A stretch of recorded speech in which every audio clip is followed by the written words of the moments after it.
ভাই এই যে আন্ডাটা দেখো না, এটার মধ্যে যে মুরগির বাচ্চাটা থাকে, এটা শ্বাস নিয়ে কেমবাইলে, এটা তো কোনো ফুলো ফাটাও নাই, তাহলে শ্বাস নিয়ে কেমবাইলে। আসলেও তো এটা তো কখনো বাদ্য টিপে দেখিনি। ডিমের ভিতর মুরগির বাচ্চাটা শ্বাস নেই কেমবাইলে। এবার আমি বুঝাই কি কও, ও কি জানে আমি কই হুন কত হয় এবার ওই মুরগির ভিতরে ডিম আছে না, ওরা ওই ডিমের ভিতরে আরো ছোট ছোট বাচ্চা আছে, ওরা ওই বইয়া মুরগি বানায়।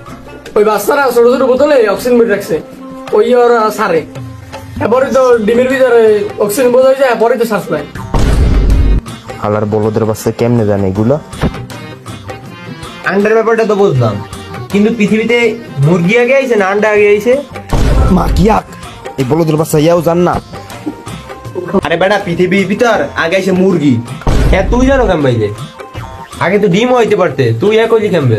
এ বেটা ওই ইন্দুর ম্যাক্স আছে না, ইন্দুর ম্যাক্স, ওই ওর পোলার নাতির পুতে তোর ওই মুরগি আবিষ্কার করছিল, বুঝলি?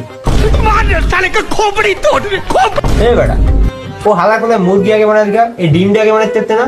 তা ওই ইন্দুর ম্যাক্স আছে না, ইন্দুর ম্যাক্স, ওর নাতির পুতে বুঝছো, এরকম একটা বড় একটা প্লেন নেন পাখি মেনেছিল, বুঝছো?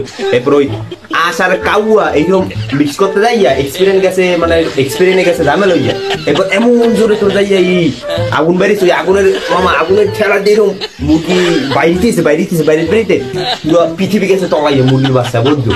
এই